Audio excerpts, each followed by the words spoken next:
Sok szeretettel köszöntenék a mai napon is mindenkit. A mai epizód az egy ilyen különálló epizód lenne.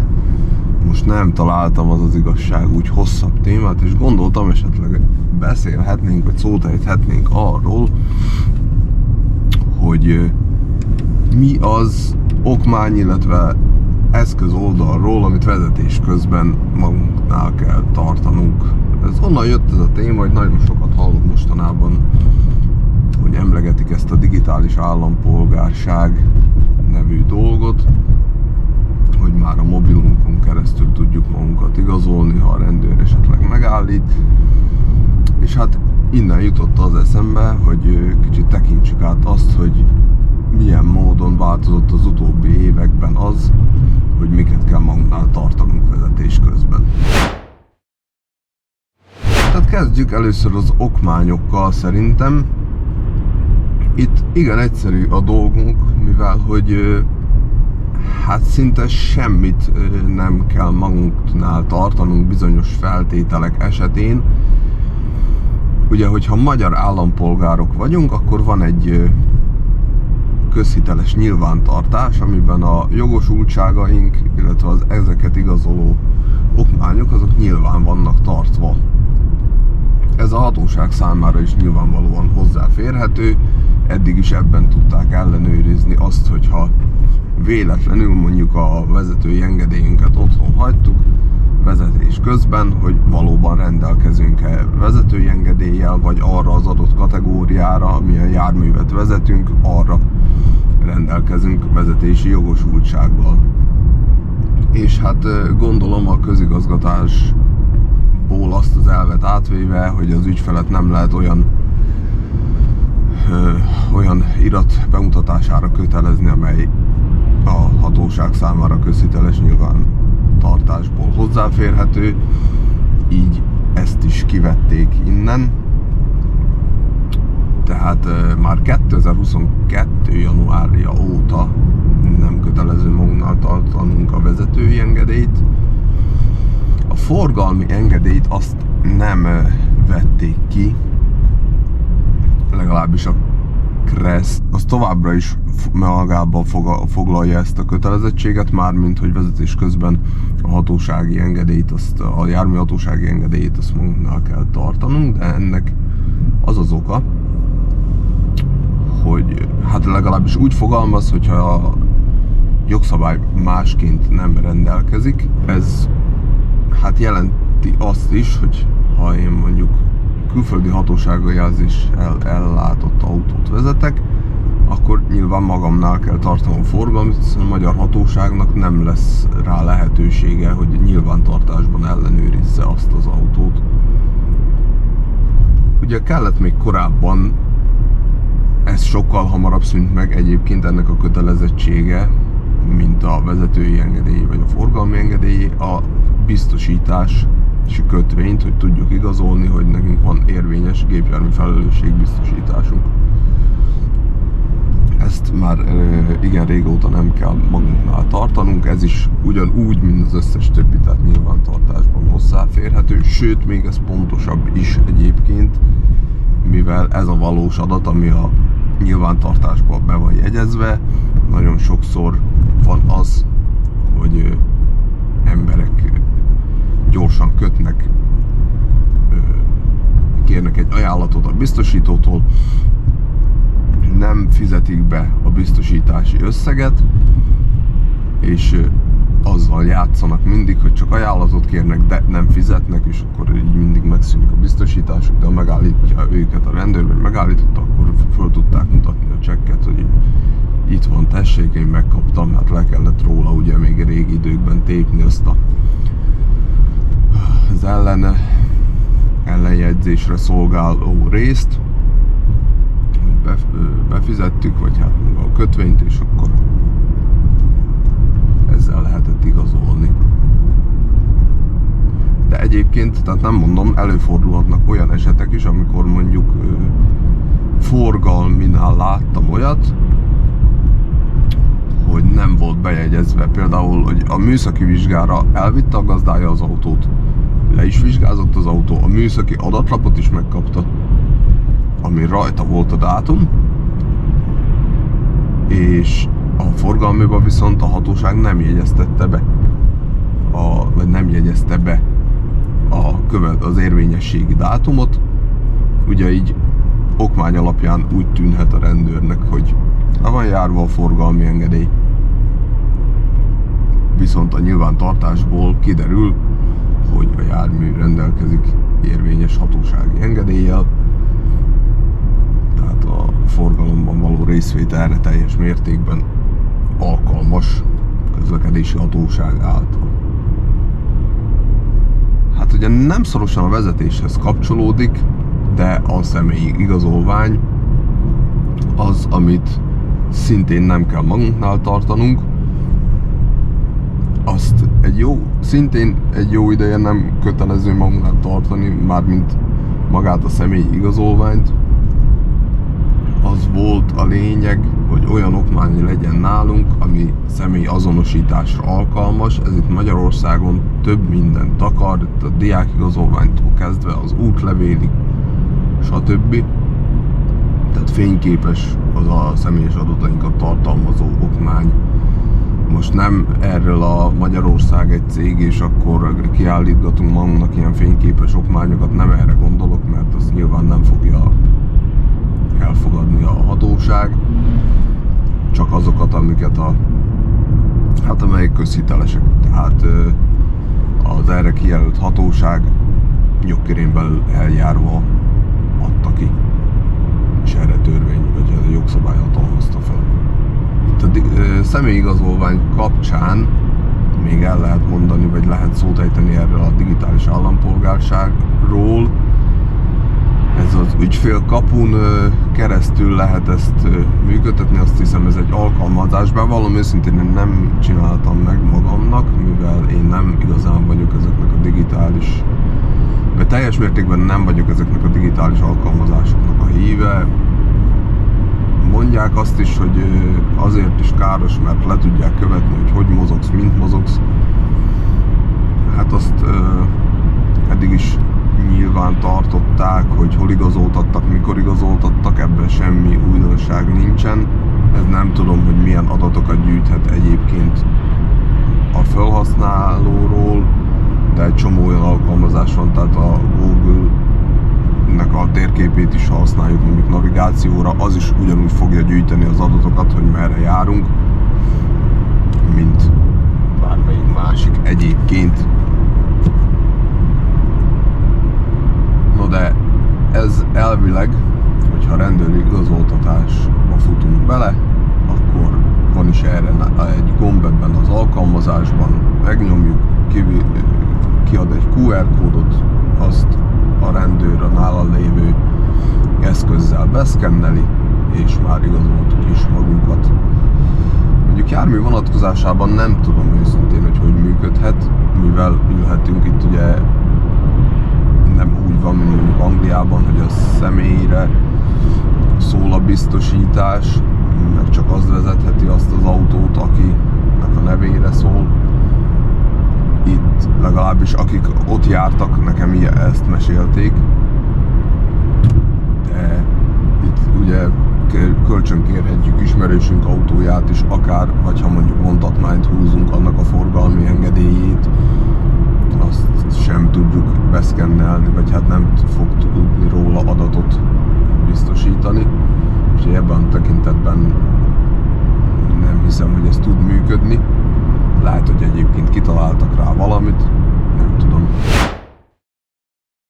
Ugye eszköz oldalról, amit vezetésnél magunknál kell tartanunk, hát az a jól elhíresült kötelező tartozékok. Ezeknek a listája is nagyon nagy számban lecsökkent, nem kell ugyanis már izzókészlet, tűzoltókészülék vagy pótkerék az autóban kötelezően. Hát ezekhez csak pár szóban, hogy azért én úgy gondolom, ha olyan izzója van az autónknak, mondjuk az enyém a xenonos, tehát olyan nagyon egyszerűen a tompított fényszórónak az izzóját nem tudnám kicserélni, de például az irányjelzőjét, vagy a helyzetjelző lámpáját ugyanúgy ki tudnám, egyébként, hogyha hozzáférhető, de úgy oldják meg általában egyébként, hogy hozzáférhető azért, tehát a szakszervizben is szeretik a komplett lökhárítót lebontani csak azért, mert izzót kell cserélni az autóban. Bár láttam már olyat például,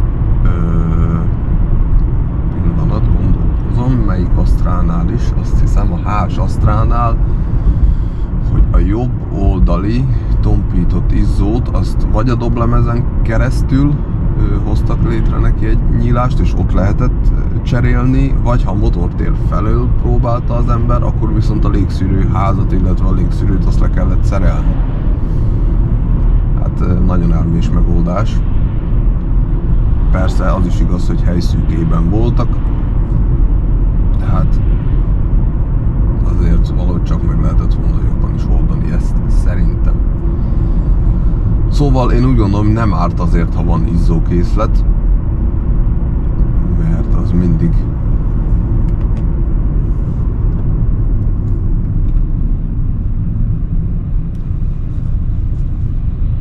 bocsánat, szóval nem árt, ha van izzókészlet, mert az segíthet, amennyiben van lehetőségünk kicserélni. Tűzoltókészülékről, hát ugye nem kell, csak 3,5 tonna feletti tehergépkocsiknál, legalábbis Magyarországon nincs rá szükség, de szintén ez a jó, ha van. Tehát nincs baj, amíg nincs baj, ez is bár, amelyekkor a tűzoltókészülék egy személyi autóhoz más országokban elő van írva, az mire elég egy tűz esetén, hát nagyon ilyen keletkező tüzet lehet vele szerintem eloltani, de mégis több, mint a semmi, tehát nem a vödörvizet locsoljuk az autóra, tehát annál azért hatékonyabb egy tűzoltókészülék. Pótkerék, én azt nagyon sajnálom egyébként, hogy nincs ebben az autóban legalább egy mankókerék, ha nem is pótkerék. Azért egy hosszabb úton, ezt már többször kifejtettem, hogy hosszabb úton defekt esetén ez igen nagy probléma tud lenni. Van ez a defektjavító készlet, életemben én nem használtam, nem tudom, hogy valójában mire jó, meddig lehet az olyan autóval elmenni, amelyiknek a defektjét azzal kezelték, úgymond. Olyan nagy bizodalmam azért nincs benne. Lehet, hogy csak utána kellene néznem, mert hát a YouTube-on biztos találnék róla valamilyen videót, de nem tudom, tehát én nem annyira bíznék benne, tehát most kapunk egy oldalfali defektet, azt lehet defektjavító habbal fújogatni, abból sok minden nem lesz. Amire viszont biztosan szükségünk lesz, az az elakadás jelző háromszög, például ez hát elvileg gyári tartozik minden autóban, ugye hát ezt használjuk, hogyha korlátozottak a látási viszonyok, vagy az útviszonyok olyanok, tehát kanyarban robbantunk le, stb. Ezt olyan távon is kell kitenni, hogy kellő mértékben tudja tájékoztatni a többi autóst arról, hogy itt probléma várható az úton, tehát ne azon aggódjunk, hogy most ellopják, vagy nem lopják. Bevallom őszintén, hát most nem mondom, hogy nincs benne a pakliban, de most akinek egy elakadás jelző háromszög kell, hát az nagyon meg van szorulva. Kell az elsősegélydoboz, ugye ezeknek a tartozékai is le vannak írva, most azokat így bővebben hát nem fejtem ki, mert fejből nem tudom, hát ugye gézlap, igen, stb. Tehát mondom, ezt így fejből nem tudom, de azoknak lejárati ideje is van, ezzel is általában gyári tartozékai az autóknak. Ugye az a baj, hogy szavatossági idő van, és a szavatossági idő lejárta után nem biztos, hogy olyan hatékonyak azok az eszközök, amelyek benne vannak. Nem írja konkrétan kötelező tartozékként a köhém rendelet, ami a kötelező tartozékokat taglalja, a fényvisszaverő mellényt, viszont nem is a vezetéshez szükséges, hanem ugye amikor az előbb szót ejtettünk arról, hogy mi van, ha lerobbanunk, akkor kiszállunk az autóból, és olyanok szintén a látási viszonyok, illetve lakott területen kívül vagyunk, akkor szükségünk van rá, és ez által lesz kötelező tartozék az autónak a fényvisszaverő mellény, és hát legalább annyi kell, ahány fő kiszáll ugye olyankor az autóból, tehát nem elég csak egy. Végül is ennyi, 3 darab kötelező tartozékunk van, amit viszont ne felejtsünk, akár az eszközök, akár pedig az okmányok kapcsán, hogy ha külföldre megyünk, ott nem csak a saját jogszabályaink vonatkoznak ránk, hanem az adott ország is, tehát ott az eltérhet a magyartól, attól függetlenül, hogy az uniós jog az ugye egységes, tehát egyes helyeken a hóláncot is előírhatják, például Ausztriában, ahol hát lényegesen többet esik a hó, mint nálunk, vagy akár Szlovákiában, tehát az ilyen hófötte vagy gyakori havazással bíró helyeken, ott azt is előírhatják, és az is kell, hogy nálunk legyen. Nem tudom, hogy valós-e, még régebben a szerbeknél kérték a hullazsákot az autóban, hogy ez most csak egy ilyen rendőri húzás volt arra, hogy lehúzzák az embereket, vagy valójában ott kötelező tartozék, ezt mindig utána kell nézni, ahová utazunk, ugyanis ez így van. Okmányok tekintetében pedig pláne ott mindent ugyanúgy, mint régen magunkkal kell vigyünk, eleve úti okmány nélkül még a Schengeni térségben sem léphetünk külföldre, tehát az úti okmány az nem a vezetői engedély, hanem vagy a személyigazolvány lehet, vagy az útlevél, és